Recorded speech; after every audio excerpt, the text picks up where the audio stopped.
fréquentations. Je dois quitter les mauvaises relations. Je dois quitter. Je dois quitter. Je dois quitter. Chacun ajoute. Les mensonges. La vie de la débauche. Je dois quitter l'ivrognerie. Je dois quitter des relations toxiques. Je dois quitter les milieux acides. Je dois quitter les amis acides. Je dois quitter. Pour arriver à poser la question à Jésus. Et nous qui avons tout quitté. D'abord, qu'est-ce que tu as quitté? Pose-toi quand même la question. Amen. Amen. Amen.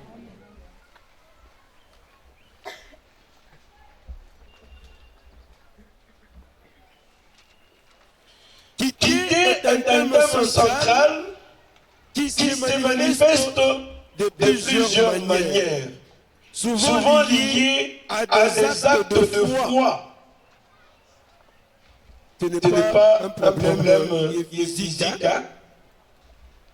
Ici, quitter beaucoup plus s'apparente aux choses spirituelles.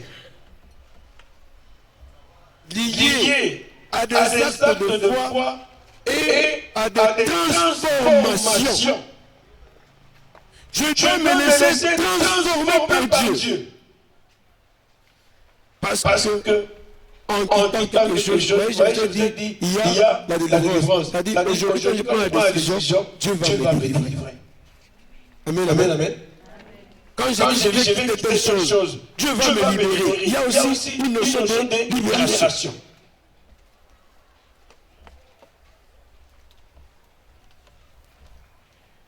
Il peut s'agir de quitter un lieu, une situation ou même des habitudes, des sécurités, des fausses sécurités. Shalom. Des fausses sécurités que nous devons quitter.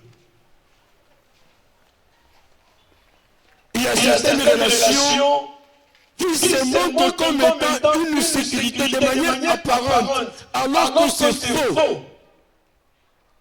On est utilisé, employé, et on reste là, ancré, enfermé. Aujourd'hui, le Seigneur, en vous menant à l'écart, c'est pour que vous puissiez réfléchir, faire l'examen de conscience, les lieux dans lesquels je vis, les relations que j'entretienne, m'aident-elles ou m'aident-ils à avancer? Et ce ne sont pas les enfermements. Je suis censé de quitter.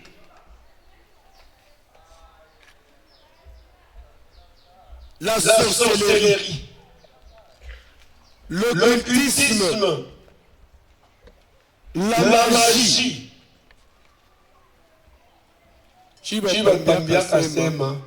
Kama unatoka barabara, ifanye kitu fulani, unavaa njia kukinga.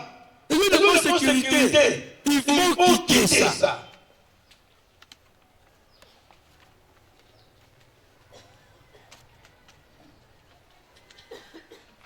En quittant les habitudes de fausse sécurité pour suivre un appel divin, le Seigneur t'appelle.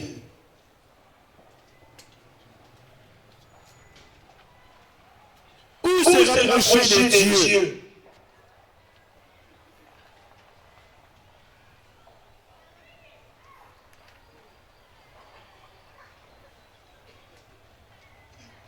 Abraham, nous avons appris le premier jour. Dieu a dit à Abraham, quitte ton pays, ta parenté, La maison de ton père va vers le pays que je t'indiquerai. Je vous ai décrit le contexte dans lequel Abraham vivait.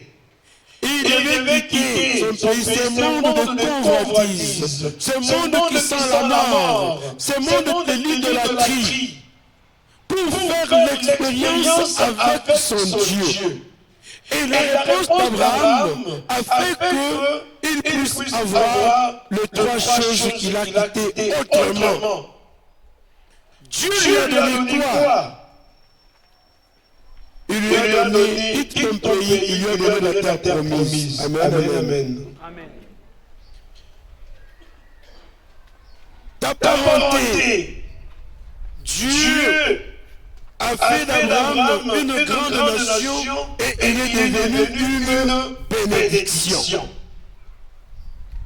La maison de ton père, d'ailleurs, la maison de son père, il sera non seulement attaché à une famille nucléaire, mais en lui sera béni toutes les nations. Amen, amen, amen. Les disciples devaient quitter. Nous allons chez les disciples de Jésus. Les disciples de Jésus quittent leur métier. Leur famille, on dit les enfants des Zébédée. Lorsqu'ils ont rencontré Jésus, ils ont abandonné leur père et les filets, la barque, pour se mettre à la suite du Christ. Abandonné. Quand Jésus t'appelle, tu es censé d'abandonner quelque chose pour se mettre à sa suite, être léger. Quand je prends l'appel de Matthieu, le collecteur d'impôts, il était là assis, sur sa table, en train de collecter des impôts. C'était un homme qui n'avait pas d'espérance. Pourquoi j'ai dit cela? Il était considéré comme étant un pécheur biblique.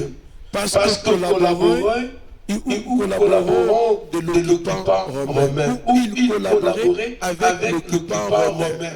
Tout ce qu'il collectait comme impôt, c'était pour les Romains.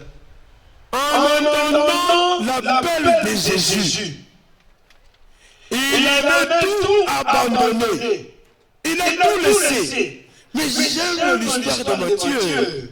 Matthieu, lorsqu'il abandonne, qu'est-ce qu'il fait? Il organise un festin. Il appelle ses amis pour faire ses adieux, en disant que cette vie mondaine, cette vie qui m'accable, qui m'éloigne de Dieu, je l'abandonne aujourd'hui. Je fais une fête parce que j'ai découvert autre chose. C'est en Jésus. Shalom. Vos attachements là-bas. Il y a d'autres attachements qui demandent même de faire une fête. L'année passée, cela avec nous étions. Quand j'ai parlé d'abandonner les sugar daddy, je vous ai dit ceci. Il t'a donné du travail. Shalom. Il t'a construit une maison. Tu y es installé. Mais tu te rends compte que ni comme Diafu, mais non pas taillé sur angle. Je dois l'abandonner. Abandonner cette chose-là pour le plus grand bien. Mettez-les à l'aise. Faites comme Matthieu. C'est lui qui t'appelle toujours. Vous allez dans les restaurants, chez Galitos, chez Ikoma, chez... Où c'est encore là-bas sur l'avenue Nyota là-bas, chez Big Five. Shalom. Chez Épinose. Partout où il vous amène pour offrir un repas somptueux. Mais ce jour-là, pour faire ses adieux avec lui, C'est toi qui vas prendre ce jour-là, Sacha. Aujourd'hui, c'est moi qui paye l'addition. Vous mangez bien. C'est au bout de cet échange-là, tu lui dis, comme Matthieu, c'est fini avec toi. Parce que j'ai découvert le plus grand bien qui est le Christ. Je vous avais dit même, peut-être vous allez connaître la solitude et l'abandon et les représailles. Il va te dire, même les bijoux que je t'ai achetés, c'est ça, il faut, hein? Abandonné. Oh, la maison dans laquelle je t'ai installé, tiens, quitte. Le travail que je t'ai donné, tiens, quitte. Amen, amen. Pour que tu sois libre, lorsque tu te présentes devant Dieu en toute liberté, sans entrave, sans quelque chose qui te tire vers le bas, le Christ remplira. Il va nous dire ce qu'il va nous donner à la fin. Amen, amen. Les disciples ont compris. Ils ont quitté la barque. Matthieu a compris, a quitté son métier. Le métier, là, avait ce qu'on appelle le péché de structure. Ça lui poussait peut-être aussi de demander plus que ce qu'on a déjà établi comme loi. Lorsqu'on regarde le travail d'un douanier, il est vu de mauvais œil. Par moments, on dit, ni mate kayanani, ya shetan. Amen, amen. Quitter le péché. Il faut fuir l'impudicité. Shalom. Tu es dans une relation impudique. Tu ne sais pas avancer avec le Seigneur. Parfois, même si on t'a acheté des vêtements de dernier cri, tu as tout, mais tu marches trop triste parce que tu es au rendez-vous du donner et du recevoir. Parce que je donne, en contrepartie, il me donne. Tu es son esclave. La Bible appelle le croyant à quitter le péché et à se tourner vers Dieu pour une vie nouvelle, une vie renouvelée. Cela implique un changement de cœur.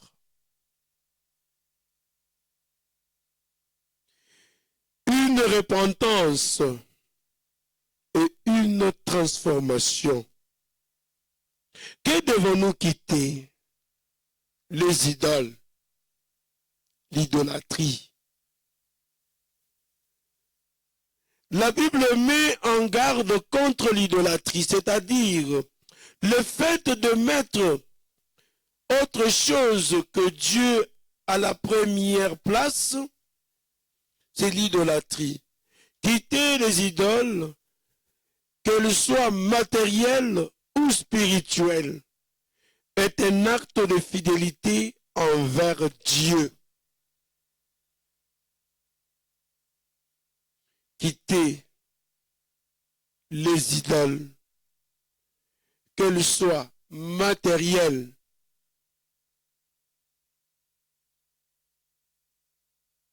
ou spirituelles, c'est un acte de quoi? De fidélité envers Dieu. Amen, amen. Amen, amen. Nous devons faire l'Exode. Le livre de l'Exode raconte la sortie des enfants d'Israël d'Égypte, un pays de l'esclavage. nous vivons l'esclavagisme de ce monde. Nous étions esclaves. Pour être libérés, nous devons quitter. Cet événement est un récit fondateur de la foi juive, symbolisant la libération de la servitude et l'entrée dans une nouvelle vie. Lorsque on culte ces esclavages, on entre dans une nouvelle vie. L'Égypte était pour vous les lieux où vous mangez à votre faim. Nikimute papa bonheur, à ta 2 heures du matin, à ta touma maïnité. À ta touma, c'est combien 400? 436, mon 436. Shalom. Mon 436, c'est mon combat. Et pourtant, il t'a détenu esclave. Amen, amen. Comme Israël, lorsque Israël a quitté l'Égypte en allant au désert, Dieu t'emmène au désert. Sois fort, Israël. Au désert où il t'emmène, tu auras la faim. Tu manqueras de l'eau. Tu manqueras le nécessaire de ta vie. Tu vas manquer le pain. Mais fais confiance à Dieu. Si Dieu les a nourris de la fleur du froment, il les a nourris de la manne, des cailles, il les a abreuvés avec l'eau du rocher. Si aujourd'hui tu décides de le quitter, il va faire de même pour toi. Amen, amen. Accepte de quitter. Prends une décision.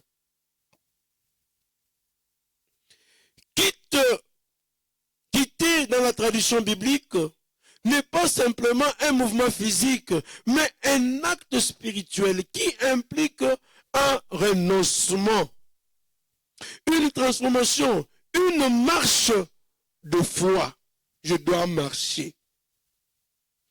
Marcher vers Dieu. Il peut s'agir d'un renoncement des choses matérielles et à des relations toxiques, à des habitudes nuisibles pour se rapprocher de la volonté divine. Shalom. Pour se rapprocher de la volonté divine. Et vivre une vie plus épanouissante. Dieu t'a sema, Mouyesu mintavumia. Mouyesu ataminala nanjala. Mais niku bien. Je suis libre. Et là, tu peux même dire, Dieu comble son bien-aimé quand il dort. Amen, amen. Et moi, surtout. Comme nous avions un professeur au grand séminaire, on était en propédétique. Il nous avait dit, voyez, il y avait un chant, je ne sais pas si vous le connaissez, mais les commentaires qu'il ajoutait, c'est ce qui me plaisait. Tout peut changer quand on vit ensemble. Tout peut changer quand on vit ensemble. Tout peut changer. Tout peut changer. Tout peut changer. Alors il dit, même quand on vit ensemble dans le Christ, même le Thomson devient la viande. Amen, amen. Même les haricots devient quoi? Hein? Les shawarma devient la pizza. Amen, amen. Je vais manger avec beaucoup d'appétit parce que je ne suis pas esclave de quelqu'un. Je suis un homme libre. Et même ma santé, itakuwa bien. Mais on a limousine, on a lala pas bien. Mais quand on a kona na po yako, ishakwa sa musée. On est pas là mafuta aibambi. Parce que tena ya beya. Ni ya kukomande. Saa bantu bengine, bomo na komande. Kama mafuta inaisha naanza kuhangaika. Isa intafanje ifo ni komande. Mais ngoji sha kukauka isa yankaka. Amen, amen. Parce que tu es esclave du diable. Mais quand tu n'es pas esclave, tu es libre. Na kinkonjai. Utakuwa jaune, utakuwa mweupe. Na watu wa kinkonja unakatokotesha bione kama unaka citron. Unapakala tu hivi. Bondo za kuuliza, unapakala watu mafuta kani? Mwanamda mwenyeshe secret. Kuya kwetu utaona. Amen, amen. On va vivre épanoui. Jésus répond. Il ne nie pas les réalités du renoncement, mais il souligne le renoncement est une source de bénédiction. Jamboeno. C'est une source de bénédiction plus grande, tant d'ici-bas que dans l'éternité. À l'autre endroit, il dit, vous aurez au centuple, père, mère, sœur. Dans la vie d'ici-bas. Mais il met un petit bémol et la persécution. Je n'ai eu ça de représailles. Atakunyanganya biote. Ou bien la persécution. Mais aussi la vie éternelle. Le but ultime de la vie chrétienne, c'est la vie éternelle. La récompense, la promesse d'une récompense au centuple. Mais Dieu va te donner au centuple ta santé, ta vie matérielle, tout ce que tu cherches, ta dignité d'enfant de Dieu. Et tu vas marcher tête haute. Amen, amen. Au centuple et de la vie éternelle est une invitation à une confiance totale en Dieu et en sa générosité. La perspective de la vie éternelle, l'accent est mis sur la vie éternelle comme objectif ultime. Le feu Monseigneur Jean-Pierre Tafunga, dans sa lettre pastorale, disait ceci. Parce que quand on discutait beaucoup avec lui, je lui posais la question, Monseigneur, quand je lis vos lettres en filigrane, je vois quelque chose qui revient. Tu conclus toujours par la vie éternelle. Comme s'il nous préparait au passage. Alors il écrira quelque part, tout ce que nous sommes, tout ce que nous faisons, si ça ne nous amène pas à la vie éternelle, disons-nous que nous avons perdu ou passé notre temps pour rien. Le jeûne, la prière, le partage ou la charité doit nous amener au but ultime qui est la vie éternelle. Le sens du renoncement. Le renoncement n'est pas une fin en soi, mais un moyen de se libérer des attaches matérielles pour mieux suivre le Christ et entrer dans son royaume. ni moyen. Je renonce. Renoncez-vous à Satan. Je renonce. Pour se libérer de ces attaches-là. L'appel à la générosité du cœur. Le passage invite à un détachement de biens matériels et de liens familiaux. Shalom. Les liens qui nous entravent. Les liens familiaux pour suivre le Christ, mais surtout à une générosité du cœur qui se manifeste dans l'amour, les services des autres. Amen, amen. Donc surtout, ça s'est traduit par la générosité du cœur qui se manifeste par l'amour et les services des autres. Je me mets au service des autres. J'étais autant. Chez moi, l'affaire de la cuisine, c'est pour les femmes. Moi, je suis un homme. Maman est malade, elle est souffrante. Ta grande sœur ou ta sœur, ta petite sœur, elle a quand même quelque chose à faire, les devoirs à remplir, elle est à l'école. Tu es là comme garçon dans la maison. Qu'est-ce qu'il faut faire? Se mettre au service des autres, n'est-ce pas? Aujourd'hui, maman, je vais travailler. Je vais t'aider. Je vais nettoyer les assiettes. Ce que nous faisons ici, c'est-à-dire nous sommes à l'école du Christ. N'est-ce pas, on nous demande en famille de nettoyer les assiettes. Hein? Vous voyez quelqu'un qui n'a jamais nettoyé les assiettes chez lui. Ici, il est censé de les nettoyer. Si vous le faites ici, ça ne vous empêcherait pas de le faire chez vous à la maison. Si vous êtes marié, vous pouvez le faire aussi devant votre femme. Shalom. La foi comme fondement, parce que c'est un acte de foi. Quitter, c'est un acte de foi. La foi comme fondement, la foi en Jésus-Christ est le fondement de cette démarche-là. Parce que je crois, je vais suivre le Christ. C'est pour cela que j'abandonne. Je crois en lui. C'est l'élément fondateur.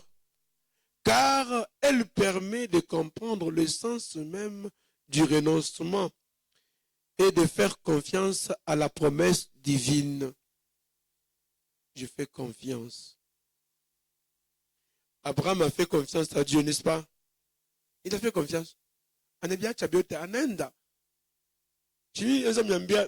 Par moment quand je disais, Kule konenda, atakuri anini, atalala wapi, biote, mais il fait confiance.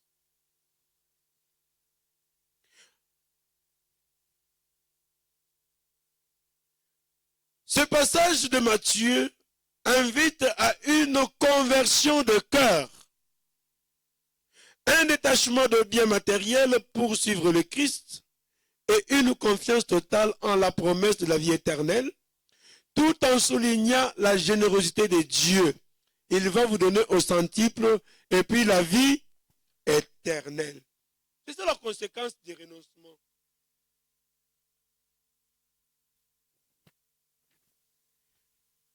Dans le quitter, dans le renoncement, il y a le repentir. Il faut se repentir. Pour faire bien la marche avec Dieu, il y a la repentance. Vous voyez, il est matin, mieux tout le monde.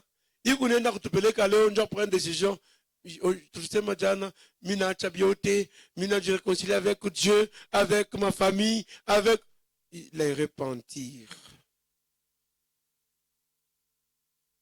Reconnaître ses fautes.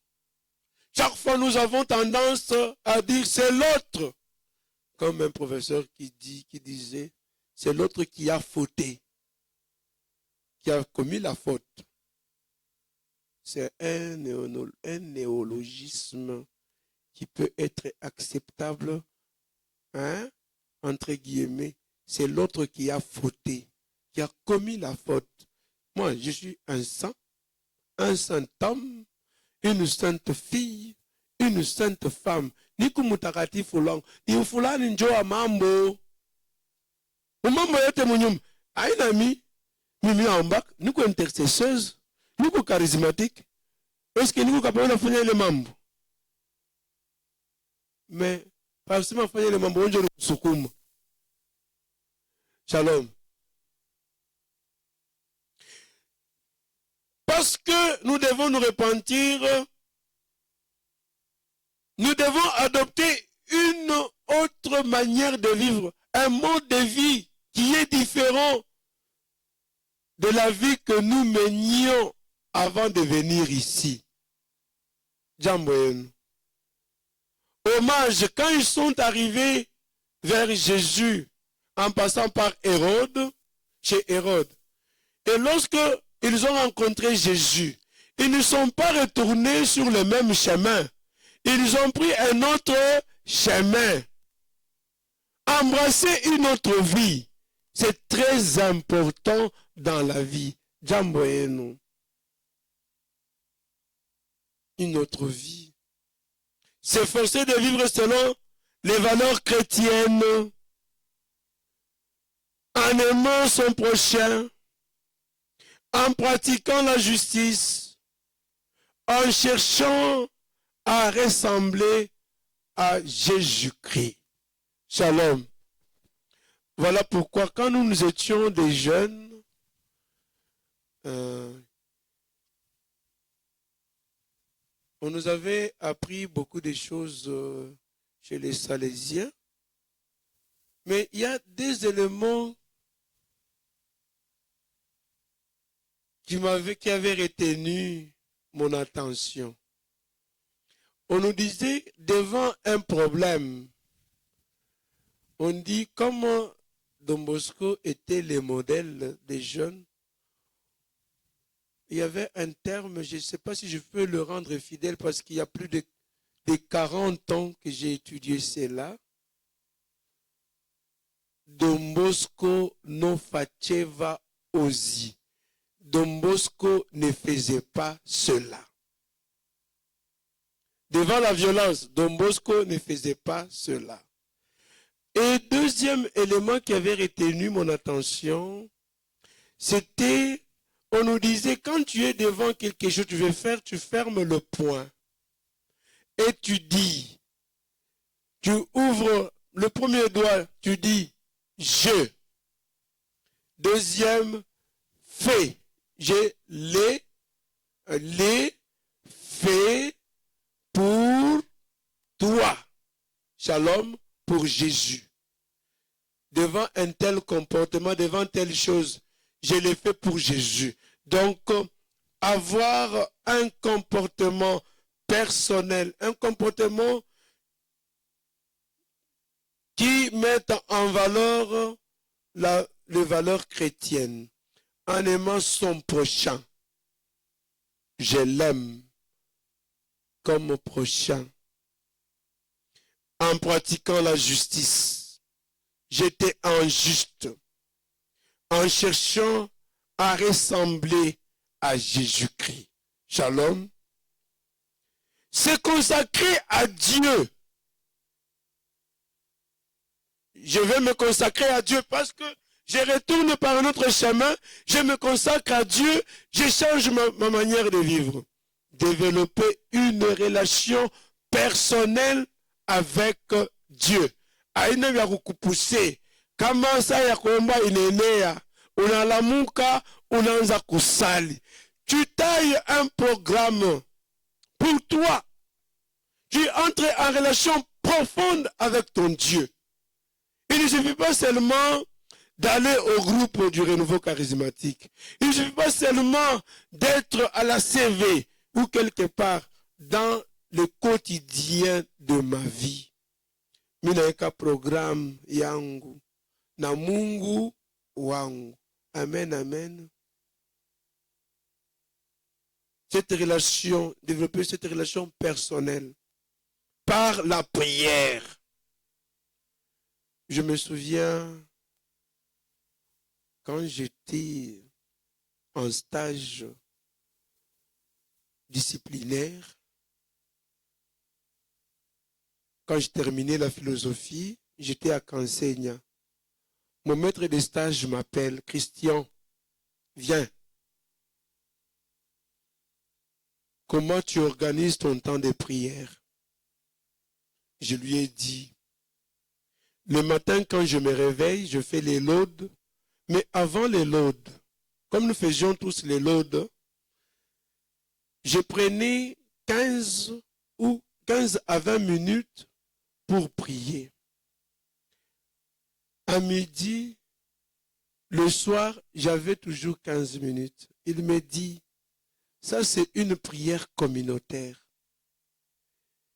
Essaie de mettre dans ton programme un temps pour toi où tu vas entrer en intimité avec Dieu.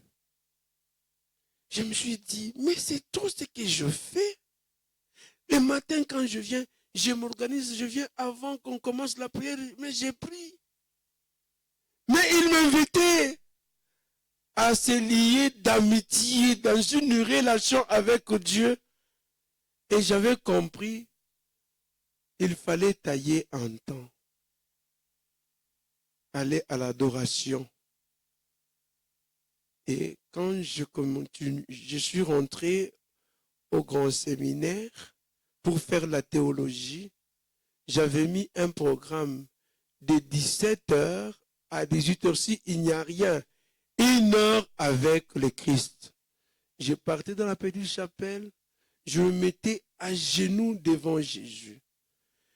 Au début, se mettre à genoux, 15 minutes, c'était beaucoup. Après, c'était 15, 20, 30, 1 heure. À un moment donné, je ne me rendais pas compte, je pouvais faire 1 heure, 2 heures du temps à genoux en train de prier. Shalom. Tailler un temps d'intimité avec Jésus. Saint Jean-Marie Vianney disait pour l'adoration eucharistique, tu peux aller devant le Saint-Sacrement. Il n'est pas forcément indiqué que tu dises quelque chose. Tu peux arriver, tu n'as rien à dire. Tu dis, Seigneur, je n'ai pas à te dire, mais je viens te regarder. Et toi aussi, regarde-moi. Et quand le Seigneur pose un regard amoureux sur toi, dans l'adoration, quand Jésus te regarde, il t'inspire la bonne prière. Shalom. Quand vous dormez pendant l'adoration, c'est parce que vous avez déjà taillé le temps. Et même les mots que vous avez déjà préparés. Quand c'est déjà vide, vous ne savez plus avancer. Vous commencez à faire quoi? À dormir. Pour le premier moment que je peux appeler le fiançailles spirituel avec son Dieu, c'est acceptable. De dormir même devant le Saint-Sacrement. Tu peux dormir et ronfler même. Et quand tu te réveilles, tu dis, Seigneur, tu as vu ce que je suis. C'est ça ma faiblesse. Et même dans cette faiblesse-là, je dormais, mon cœur était en éveil. En même temps, j'étais en communion avec toi. Parce qu'à ce moment-là, il y a quelque chose qui s'est passé. Amen, amen.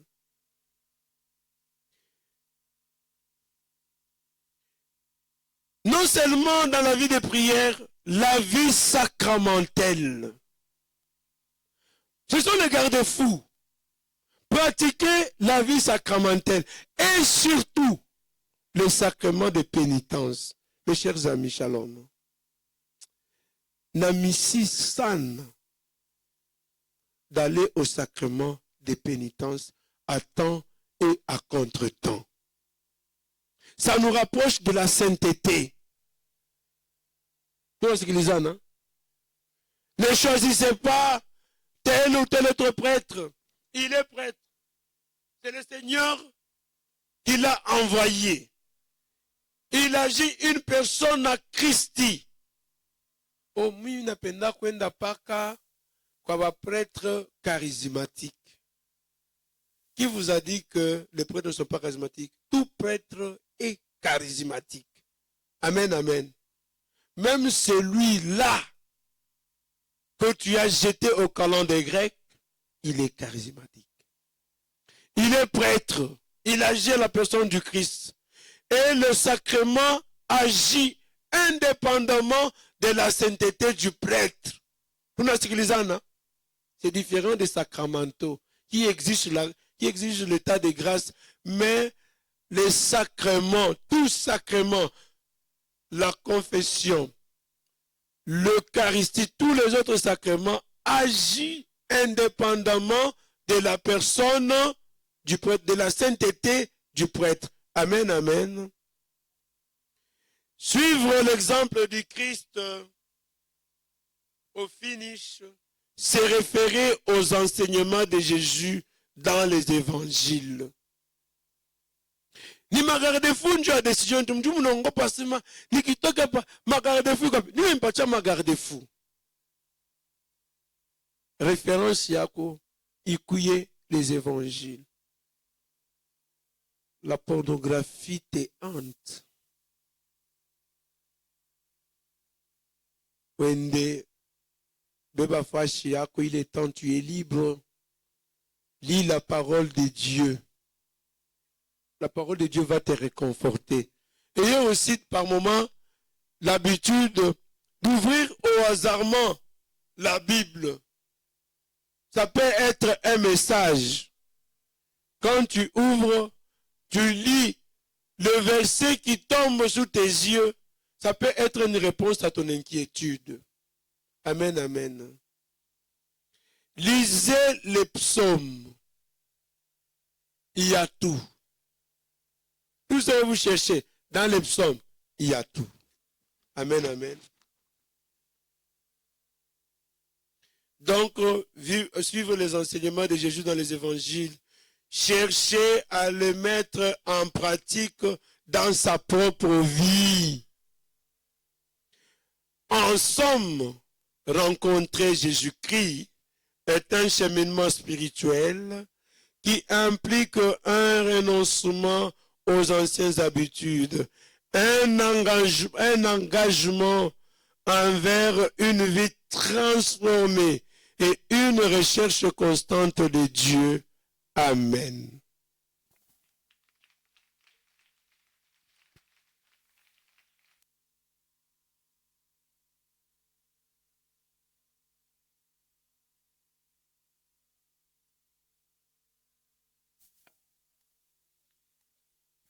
Amen.